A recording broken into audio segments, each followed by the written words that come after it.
Hello बच्चों, good evening. आज हम लोग पढ़ेंगे क्लास 9 का मैथ, ठीक है।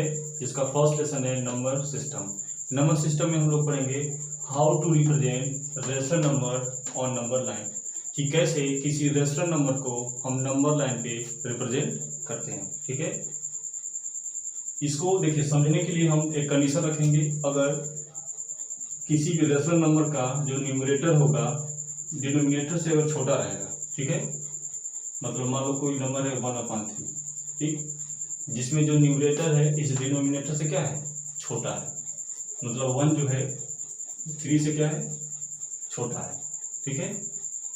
तो इसके लिए हम क्या करेंगे, एक नंबर लाइन पर एक खींच लेंगे। इसमें 0 1 2 3 -1 -2 और -3, ठीक है। अब देखिए, ये जो न्यूमरेटर है इस डिनोमिनेटर से क्या है, छोटा है। तो जब भी न्यूमरेटर डिनोमिनेटर से छोटा रहेगा तो जो वैल्यू होगी वो 0 और 1 के बीच में होगी। अगर माइनस में नंबर है तो 0 और -1 के बीच में होगी, ठीक है। अगर न्यूमरेटर डिनोमिनेटर से छोटा रहेगा तो जो वैल्यू आएगी वो 0 और 1 के बीच में रहेगी, और 0 या -1 के बीच में रहेगी, ठीक है। अगर माइनस में कोई नंबर है तो, ठीक है, नेगेटिव कोई ऐसा नंबर है तो, ठीक है।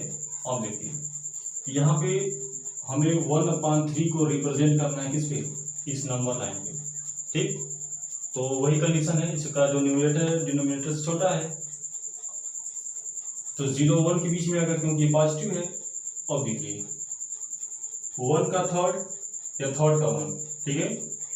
तो जो यहाँ से यहाँ जो पार्ट है ये वाला नंबर लाइन पर, इसको हम क्या करेंगे, 3 इक्वल पार्ट में डिवाइड करेंगे। क्या करेंगे, 3 इक्वल पार्ट में डिवाइड करेंगे, 1 2 और 3, ठीक है। इसमें से अगर 1/3 हमें डिनोट करना है, इस पर रिप्रेजेंट करना है, तो जो पहला वाला होगा ये क्या होगा, 1/3 होगा, ठीक है। अगर हमें 2/3 रिप्रेजेंट करना है तो यह वाला पार्ट होगा 2/3।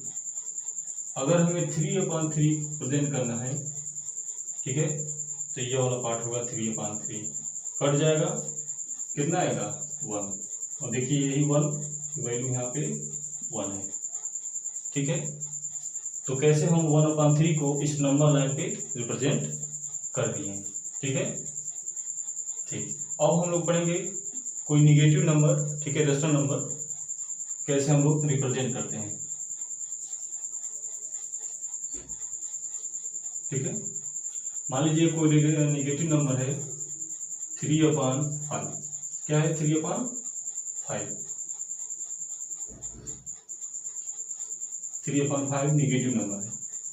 अब देखिए, यहाँ भी जो इसका न्यूमरेटर है डिनोमिनेटर से क्या है, छोटा है, तो यहाँ भी सेम वही मेथड लगेगा, 0 और -1 के बीच में वैल्यू आएगी, ठीक है। अब देखिए, ये नीचे कितना है, इसका डिनोमिनेटर कितना है, 5 है। कितना डिनोमिनेटर, 5। तो ये जो 0 और -1 के बीच में जो पार्ट है इसको हम क्या करेंगे, 5 मतलब 5 इक्वल पार्ट में इसको डिवाइड करेंगे। जो डिनोमिनेटर है इसको 0 और -1 के बीच में इसको 5 इक्वल पार्ट में डिवाइड करेंगे इस नंबर लाइन को। तो 1 2 3 4 एंड 5, 1 2 3 4 एंड 5 इक्वल पार्ट हो गए, ठीक है। अब देखिए, इसमें लिखा है कि -3/5, मतलब 5 में से 3, 5 में से 3। तो यहाँ देखिए 1 2 3, ये वाला जो नंबर होगा ये यहाँ पे आएगा, ठीक है।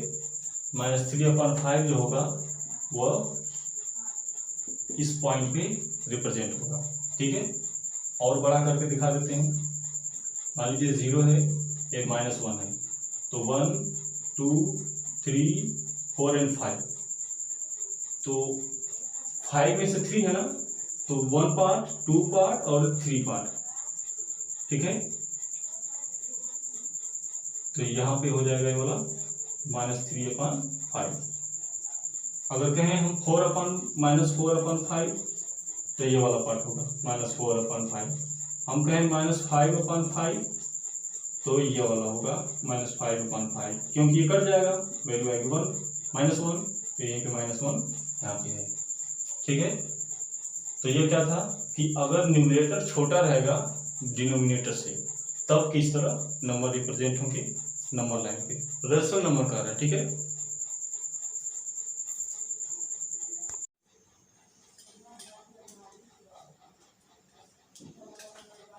इसके बाद हम लोग पढ़ेंगे कि अगर न्यूमरेटर बड़ा रहेगा डिनोमिनेटर से तो कैसे किसी रेशनल नंबर को हम नंबर लाइन पे रिप्रेजेंट करेंगे। ठीक है, तो मान लेते हैं कोई रेशनल नंबर, जैसे लिखा है 5/2 लिखा है। ठीक है, 5/2। इस 5/2 को हम कैसे रिप्रेजेंट करेंगे नंबर लाइन पे, तो सबसे पहले इसको क्या करेंगे, हम मिक्स्ड फ्रैक्शन में चेंज करेंगे। ठीक है, तो इसको मिक्स फ्रैक्शन में चेंज करेंगे तो 2 होल 1/2 रहेगा, क्योंकि 2 2 जा 4 और 4 में 1 ऐड कर देंगे तो 5/2 आ जाएगा।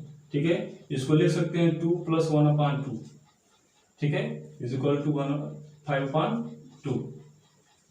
ठीक है, इसका एलसीएम लेके सॉल्व करेंगे तो आ जाएगा। ठीक है, अब देखिए इसको हम कैसे रिप्रेजेंट करेंगे, इस मिक्स फ्रैक्शन को हम कैसे इस नंबर लाइन पे हम रिप्रेजेंट करेंगे। तो यहाँ पे 0, यहाँ पे 1, यहाँ पे 2, यहाँ पे 3, -1 -2 -3। ठीक है, अब देखिए यहाँ पे सबसे पहले होल नंबर में क्या है, इसका जो होल पार्ट है वो 2 है, तो यहाँ से आएगा 2, और 2 से कितना है 1/2 ज्यादा है, तो 1/2 मतलब इस पार्ट को कितने पार्ट में डिवाइड किया गया है, 2 पार्ट में, तो इसको डिवाइड कर लेंगे, एक 1 पार्ट एक 2 पार्ट। ठीक है, और इसी को हम क्या करेंगे, तो यहां से लेकर जो ये नंबर होगा ये क्या कहलाएगा 5/2 कहलाएगा, क्योंकि 2 तो है वही है, और इस पूरे पार्ट को क्या बोलेंगे 1/2, इसको भी बोलेंगे 1/2, तो 2 और प्लस 1/2 आ जाएगा 5/2। ठीक है, और नेक्स्ट एग्जांपल लेते हैं, इसको हम रेस्ट कर देते हैं। ठीक है, मान लो कोई और एग्जांपल है, जैसे लिखा है कि 3/2। ठीक है, यहाँ भी जो न्यूमरेटर है वो डिनोमिनेटर से ज़्यादा है, तो यहाँ भी हम कोई एक नंबर खींचते हैं 0 1 2 -1 -2। ठीक है, और देखिए इसका जब हम मिक्स फ्रैक्शन में जब इसको चेंज करेंगे तो यहाँ पे हो जाएगा 1 होल 1/2, क्योंकि 2 1 जा 2 और 2 में 1 ऐड कर देंगे तो आ जाएगा 3/2। अब यहाँ देखिए यहाँ जो इसका होल पार्ट है वो 1 है, तो यहाँ तक चलेंगे। ठीक, और जो इसका फ्रैक्शनल पार्ट है वो 1/2 है, तो 1/2 का मतलब कि 1 से ज़्यादा है ना, तो इस पार्ट को क्या करेंगे हम 2 पार्ट में डिवाइड कर देंगे। ठीक है, यह हो जाएगा 1/2 और यह भी हो जाएगा 1/2, तो ये जो रेशनल नंबर है यहाँ पे आएगा। ठीक है, 3/2। ठीक है, अगर -3/2 रहता, तो जब -3/2 रहता तो यहाँ पे -1 होल 1/2 हो जाता, और वही वैल्यू जो है वो यहाँ पे -1/2 -1/2।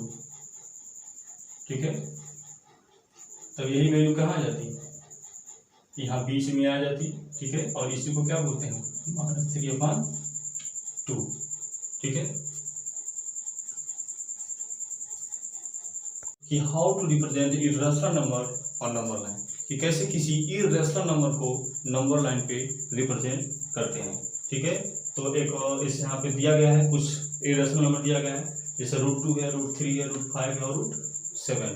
तो सबसे पहले हम लोग रिप्रेजेंट करेंगे √2 को। ठीक है, तो चलिए आइए हम लोग रिप्रेजेंट करते हैं √2 को एक नंबर लाइन पे। ठीक है, अब यहाँ पे देखिए, यहाँ पे जो √2 है, ठीक है, इसको अगर हम पाइथागोरस थ्योरी से देखें, जो पाइथागोरस थ्योरम है, तो उसमें होता है कि जो हाइपोटेनस होता है, ठीक है, उसका अगर हम स्क्वायर करेंगे, मतलब कि जो √2 है और इसका स्क्वायर कर दें हम, ठीक है, तो इस फॉर्म में इसको हम लिख सकते हैं।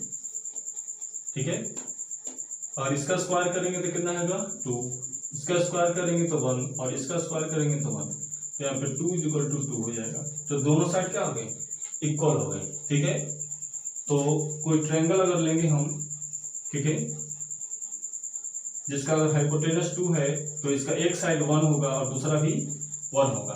ठीक है, क्योंकि जो पाइथागोरस थ्योरम है उसके अनुसार कि हाइपोटेनस का स्क्वायर इक्वल टू परपेंडिकुलर का स्क्वायर प्लस बेस का स्क्वायर, ये फार्मूला होता है किसका, पाइथागोरस थ्योरम का। ठीक है, तो हम सबसे पहले क्या करेंगे, 0 से 1 सेंटीमीटर की एक लाइन यहाँ पे ड्रॉ कर लेंगे इसी लाइन के ऊपर।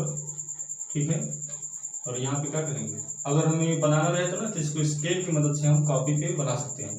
ठीक है, यहाँ पे हम समझा दे रहे हैं आपको। तो यहाँ से 1 सेंटीमीटर का एक डिस्टेंस लेंगे और यहीं से 90 डिग्री का इस पर क्या बनाएंगे, परपेंडिकुलर एक बनाएंगे 90 डिग्री का। ठीक है, 90 डिग्री का इसी पे क्या बना देंगे, परपेंडिकुलर। ठीक है, इसकी नाम ले लेते हैं, इसका नाम ए और बी मान लेते हैं। ठीक है, और देखिए एक साइड तो 1 सेंटीमीटर आ गया, ये 1 सेंटीमीटर है, दूसरा भी कितना है, मान लीजिए 1 सेंटीमीटर है, तो जितना यह होगा उतना इसको भी हम क्या कर लेंगे, यहाँ पे कट कर लेंगे, इससे कंपास की मदद से। कंपास को यहाँ पे रखेंगे, यहाँ पे नाप लेंगे और यहाँ से फिर इसको कट कर लेंगे। ठीक है, इसको 90 डिग्री पहले बना के अब यहाँ पे इसको मिला देंगे, इसको सी मान लेते हैं। ठीक है, इसको क्या मान लेते हैं, सी मान लेते हैं। ठीक है, और देखिए जितना यह डिस्टेंस है तो यहाँ पे जो कंपास है इसको रख के और नीचे की तरफ एक आर्क ड्रॉ करेंगे। ठीक है, तो ये जो आर्क रहेगा वो सीधे कहाँ जाएगा, यहाँ जाएगा, क्योंकि जितना यह रहेगा उतना यह भी। इस पॉइंट को हम पी मान लेंगे। ठीक है, क्या मान लेंगे, पी। तो लिख सकते हैं यहाँ पे AC = AP = √2 सेंटीमीटर। ठीक है, तो यहाँ से ये हमारा आंसर आ जाएगा कि कैसे √2 को हम किसी नंबर लाइन पे ड्रॉ करेंगे। ठीक है,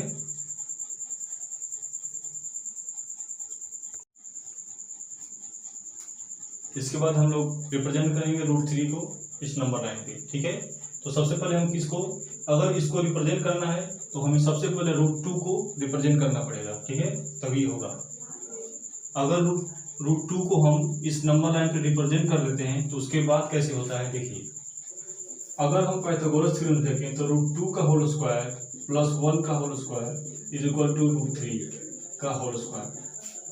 ठीक है, क्योंकि इसका स्क्वायर करेंगे तो 2 आएगा और इसका स्क्वायर करेंगे तो 1 आएगा और इसका स्क्वायर करेंगे तो 3, दोनों को इक्वल हो जाएगा 3 के। ठीक है, इसलिए इसको हम बेस मानेंगे। इसको क्या मानेंगे हम, बेस। AC को हम बेस मानेंगे। ठीक है, और यहाँ से कितना बढ़ना है, 1, तो यहाँ से 1 सेंटीमीटर 90 डिग्री और चलेंगे, कितना, 1 सेंटीमीटर 90 डिग्री चलेंगे और। ठीक है, ये भी 90 डिग्री होगा।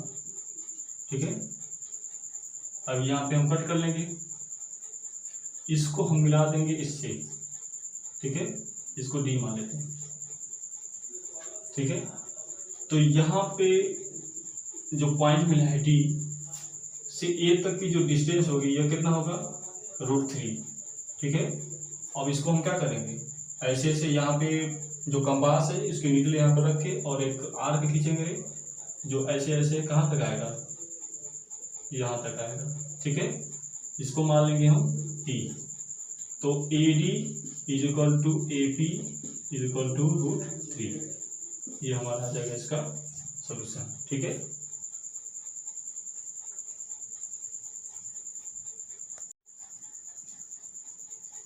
इसके बाद हम लोग रिप्रेजेंट करेंगे √5 को इस नंबर लाइन पे। ठीक है, तो इसके लिए देखिए क्या करते हैं हम, अगर हम 2 का होल स्क्वायर करें और 1 का होल स्क्वायर कर दें।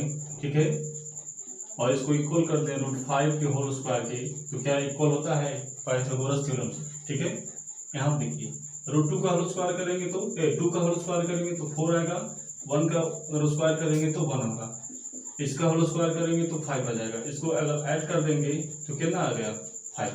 कितना आ गया, 5। दोनों साइड इक्वल आ गए, मतलब ये फॉलो करेगा रूल। तो सबसे पहले हम क्या करेंगे, एक का क्या करेंगे, 2 तक जाएंगे। कहाँ तक जाएंगे, 2 तक। 0 से हम 2 तक जाएंगे, मतलब अगर 1 सेंटीमीटर ये है तो टोटल डिस्टेंस कितना लेंगे हम, 2 सेंटीमीटर। ठीक है, और इसमें कितना ऐड करना है, मतलब एक का बेस कितना होगा, एक बेस 2 होगा और इसका जो परपेंडिकुलर है वो 1 होगा, तभी ना होगा। 2 का होल स्क्वायर प्लस 1 का होल स्क्वायर इक्वल टू, अगर ऐड करेंगे तो आ जाएगा √5। तो यहाँ पे हम लेंगे कितना, 1, यहाँ पे ले लेंगे हम 1। ठीक है, 2 सेंटीमीटर बेस, 1 सेंटीमीटर परपेंडिकुलर। ठीक है, अब इसको हम मिला देंगे। ठीक है, और यहाँ पे कंपास का जो नीडल रखकर और इसको ना नीचे आर के ड्रॉ करेंगे। ठीक है, तो जहां तक ये आएगा इसको P मानेंगे, इसको A, B और ये C। ठीक है, तो जो AC है वो AP के बराबर होगा और वो √5 के भी बराबर होगा, यहाँ पे √5 हो जाएगा। ठीक है, ये हमारा इसका सोल्यूशन हो जाएगा।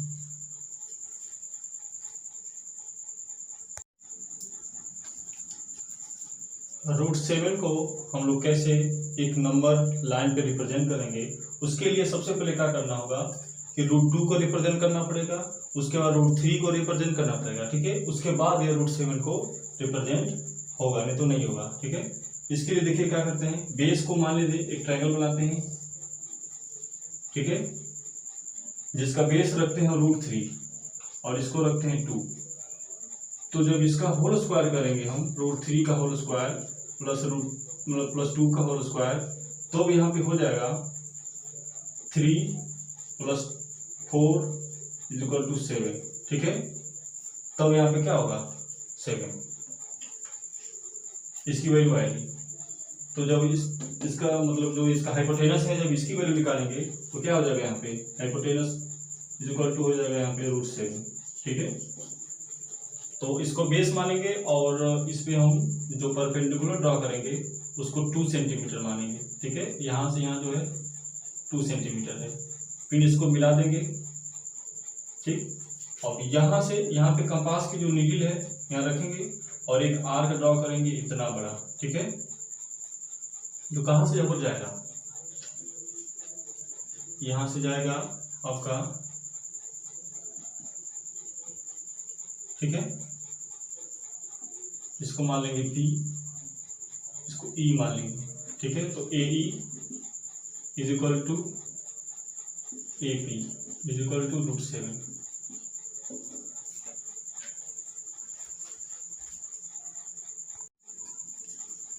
इसके बाद हम लोग √7 को रिप्रेजेंट करते हैं इस नंबर लाइन पे। देखिए, जब √7 को रिप्रेजेंट करना होगा तो सबसे पहले हमको √2 को रिप्रेजेंट करना होगा, उसके बाद √3 को। ठीक है, तभी लगेगा, नहीं तो इसको नहीं हम सॉल्व कर पाएंगे। ठीक है, तो सबसे पहले क्या करेंगे, एक ट्रायंगल बनाएंगे जिसका बेस मानेंगे √3 और इसका जो परपेंडिकुलर है इसको मानेंगे हम 2। ठीक है, इसके नाम देते हैं A, B और C। तो जो हाइपोटेनस का स्क्वायर निकालेंगे तो यहाँ पे आ जाएगा √3 का होल स्क्वायर, बेस का होल स्क्वायर प्लस हाइपोटेनस का होल स्क्वायर। ठीक है, तो अब यहाँ पे हो जाएगा 3 + 4 = 7। और जब AC = निकालेंगे, ऊपर लिख देते हैं, AC = जब निकालेंगे तब यहाँ हो जाएगा √7।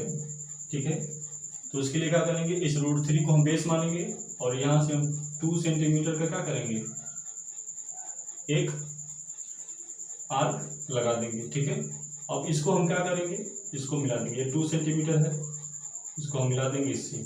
ठीक है, अब यहाँ से जब हम आर्क खींचेंगे इसको पॉइंट मानकर, सेंटर मान के, तो ये कहाँ से जाएगा, यहाँ से। ठीक है, तो यहाँ पे मान लेंगे हम P, इसको E मान लेंगे, तो AE =